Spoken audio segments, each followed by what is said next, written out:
What is going on, you guys? Bashtian here, and today's a very important day because we are budget ballin'. What does that mean? We have here the Spright deck profile for you guys, but I can't afford $100 Spright blues at the moment, so until the price drops, these are going to be the best proxies I could possibly make. So we're going to have to go ahead and put up with it, but you know what? It is what it is. I'm going to go ahead and take this off because I can't see anything. So currently, guys, the Spright deck is asking for around anywhere between $400 and $500 retail value. Of course, as of right now, the set has not fully dropped yet. The sneak peek is literally today. It's going to be uploaded tomorrow for you guys, so you guys will see this a day later. But for all you big ballers out there that want to go ahead and pick it up, by all means, go for it if that's what you desire. I'm gonna go ahead and stick with my proxies for right now, and essentially the deck's gonna work still just fine. I just can't use this, of course, in legal tournaments. I'll be using my Sky Striker until I'm able to go ahead and finalize my Spright purchase. So hopefully, with the next box opening that I do, if you guys want to see, like I said, if you guys want to see a Power of the Elements box opening, go ahead and let me know in the comment section down below. But if that's something you guys want to see, definitely go ahead and let me know, because I really want to go ahead and try to pull a Spright blue so I don't have to pay $100 for it. It's not going to be $100 in about I want to say I give it a week or two for first of all the set to actually drop, and then for the price then to drop when people realize paying $100 for a Spright blue is really ridiculous. So anyway, guys, without further ado, is go ahead and get right into the video. But before we do, go ahead and make sure you leave a like down below and smash just that, so not only just a like, but the subscribe button as well, guys, is right next to it. Also, I have realized 95% of you guys still not subscribed to the channel. So definitely go ahead and make sure you help me out, guys. Go ahead and subscribe down below. We built an amazing community within the past few months, and I'd love to see the amazing community and growth that the channel has seen recently. So if you want to go ahead and see more growth in the channel, bigger things, bigger projects I want to go ahead and work on, go ahead and make sure you subscribe down below. And let's get right into it, starting off with the monsters. Alright, guys, for the monster lineup, I'm playing triple Spright blue, of course, triple Spright jet, and then I'm going to be playing double of the Spright red, and then one Spright character. It seems to be pretty much more or less a very similar standard lineup, I should say, for the most part. Spright blue is going to be your searcher of the deck. On special summon, gets you add a Spright monster from your deck to your hand. Spright jet is going to be able to go ahead and add you a spell trap, Spright spell trap from your deck to your hand, but you're pretty much going to be searching out the Spright starter or Spright smasher, depending on what the scenario is looking like. Spright red is going to be your monster negator, and Spright care is going to be your spell and trap negator. So overall, these cover every single aspect of what a good Yu-Gi-Oh deck should have, and also it doesn't have a normal summon. So that's what I absolutely love about this deck, and it's so consistent, so fast paced, that I actually really like what Spright's going to be doing here in the near future. It's funny, we just did a Power of the Elements sneak peek opening today, but technically for you guys it'll be yesterday, and I was not able to pull a single of the commons, so that's kind of sucks, but it's all good. Like I said, about a week or two I'll go ahead and pick everything up, and we'll be able to go ahead and finalize the deck. Excuse me while I get some coffee. Alright, now they're all caffeined up, let's go ahead and continue on with the profile.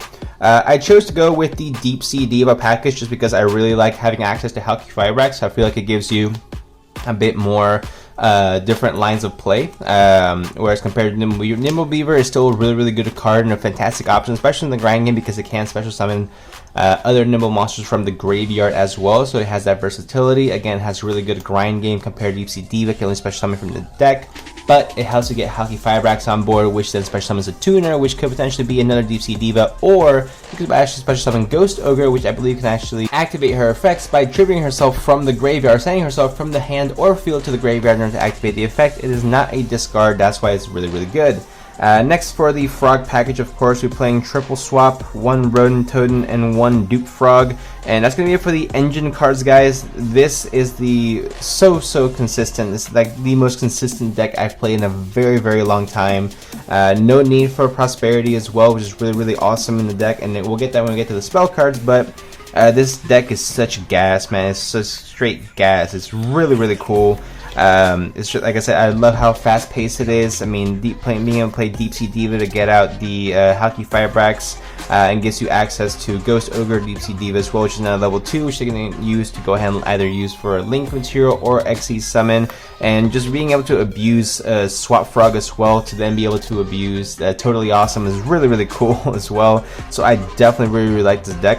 And let's get this. I'm rambling on about. I'm nerding out is what I'm doing essentially about how much I really like this this deck.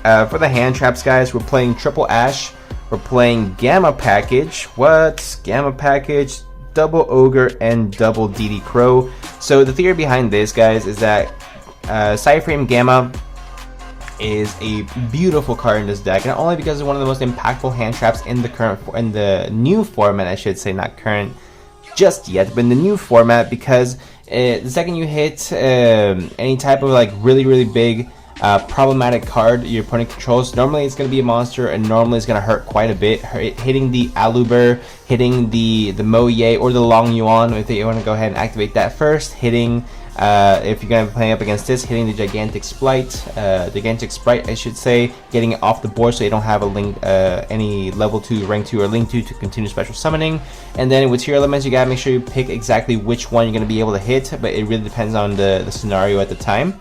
But I think Gamma is such a versatile hand trap. Not only that, guys, we do max out on the emergency teleport as well. So having access to Gamma and Ghost Ogre as well is going to be really good. Also, because Gamma is a level 2 monster, so it makes this card just absolutely one of the best hand traps to play in the Spright deck. Ash because it negates everything. And we get Ogre and DD Crow because they're probably going to be the best, the second tier. Not second tier. Okay, so these are going to be the starters. Sports terms. These are going to be the starters, and these are going to be your backups. Not to say that they are less good. These hit more. These hit more impactful cards in my opinion, and I didn't have the space to max out on these two. But if there's any card that I would take out, it's probably going to be like a Spright Smashers maybe, and put in a third DD Crow, just because I absolutely love DD Crow. I've been saying this for a while, guys. If you guys have been watching the channel for a while, which a few of you have, I think DD Crow is one of probably top 3 hand traps. Actually, top 3 hand traps is fair. Ever written. I think DD Crow is so versatile, and so it's an easy effect to go ahead and activate.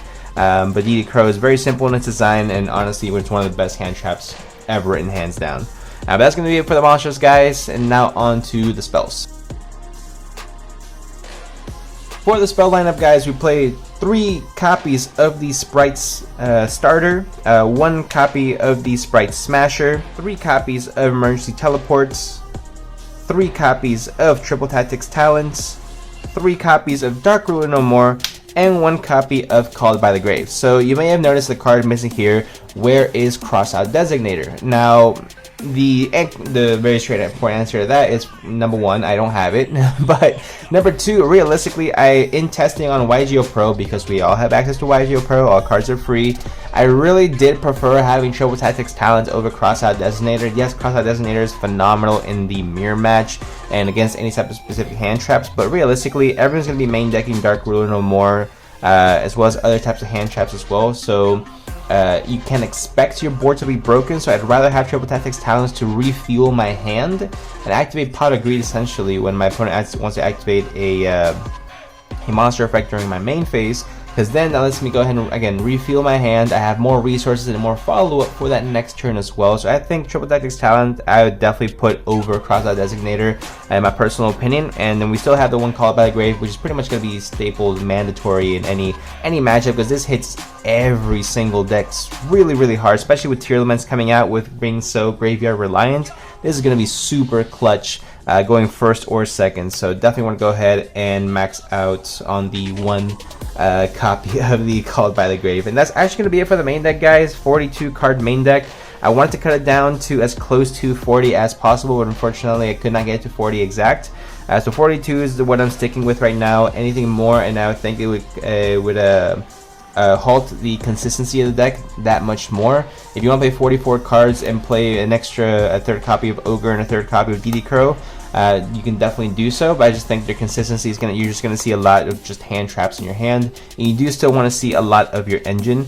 So this deck is really good, but it needs at least 2 level 2 monsters on the board at all times in order to go ahead and combo off on the effects. So that's why, not just on the field, but in your hand as well. So any two level 2 monsters you can get on the board is full combo. So that's why you want to make sure you don't go too overboard as far as packing your deck with too many cards, because then you won't be able to see those 2 level 2 monsters in your hand to go ahead and, you know, go full combo. So that's going to be it for the main deck, guys. Like I said, 42 card main deck. Now let's go ahead and check out the extra deck. For the extra deck, guys, we play 1 copy of Totally Awesome, 2 copies of Gigantic Sprites, 1 Sky Cavalry Santeria, 1 Cat Shark, 1 Downer Magician, and 1 Divine Arsenal AA Zeus Sky Thunder. So this is gonna be for the XZ lineup, and honestly, I don't think I would touch anything on here. Look, the thing with Spright is that it's really tight extra deck. I want to say there's maybe 1 or 2 flex spots in there that I'll go ahead and show you guys when I get to the links. But as far as XCs goes, this is the bare minimum you need to go ahead and play to make sure you're able to maximize on the extra deck. So double Gigantic Spright, 1 for turn 1, second 1 for turn 3 essentially, and then your game should be over by that point if you're able to go ahead and play the deck correctly. Totally Awesome, you don't really need to play 2. Yes, there is the opportunity to go ahead and potentially make a second one during your turn, but is it necessary? No. Will it come up often? Not really. It's a very niche type of hand in my personal opinion. So I just want to go ahead and make sure that we're only using 1 Toad, is really all necessary. Downer just to get another material for Zeus. Cat Shark to double the attack of any of the XC's monsters on the board, is really good. And Sky Cavalry to go into Downer and then go into your Sky Thunder. So that's going to be it for the XC's lineup, guys. Now on to the links. For the links, I played double Spright Elf, 1 All Mirage, 1 Hulk, 1 IP, Phoenix, Unicorn, and 1 Avermax. So why Avermax over Access Code Talker? The issue with Access Code Talker is that it's really only good for OTKing your opponents, whereas Avermax already has initial protection, plus if you make it with IP, it's pretty much indestructible at that point, which is already really hard to go ahead and get over. And there's a lot of decks out there that just simply cannot out an Avermax that's made by IP Masquerade. So I wanted to give the deck a really big boss monster as well that could just outgrind, buy you time in the event that you do need to go ahead and draw for more resources. So worst case scenario, you're going to drop an Avermax, can't be destroyed by card effects. This is going to be really good to go ahead and mess with your opponent's boards. And mess with their ability to be able to mess with your board as well. The Unicorn and Phoenix is for any type of like shenanigans like Mystic Mine or any type of floodgates, and same thing with Unicorn as well, or any BS monster you want to go ahead and get rid of. IP, of course, Hulk I already explained. All Mirage to go into further combos in the event you have very awkward hands, good to have. And then lastly for the Spright Elf, or Alpha I think it's called in English. So I don't really think it's necessary to play more than 2. We play 3. Same thing with Gigantic Spright. 3 is too much, 1 is too little because you are going to need that second one. 2 is just right. So as long as you guys are playing 2 Gigantic Spright and 2 Spright Elf, you guys should be good to go with your extra deck. And that's going to be it for the extra deck and the full deck profile, guys. 15 cards in the extra deck, 42 card main deck. Let me know what you guys think in the comment section down below. I know there's a whole bunch of different Spright variants out there. There's going to be a Spright Tri-Brigade as well. That's going to be a real cool one. I'm going to do a profile on the channel, so if that's something you guys want to see, go ahead and let me know in the comment section down below. But if you guys do enjoy these type of videos, go ahead and let me know as well, not just in the comments, but let me know by smashing the like button and that subscribe button as well. Like I said earlier, over 95% of you guys are not subscribed to the channel, and I just think that's crazy. If you guys do enjoy the content, make sure you subscribe down below, hit the notification bell, because we're going to be doing a lot of deck profiles here in the near future. So if there's any ones that you specifically want to see, go ahead and let me know in the comment section down below, and we'll check that out. But without further ado, guys, I'll go ahead and see you guys in the next one.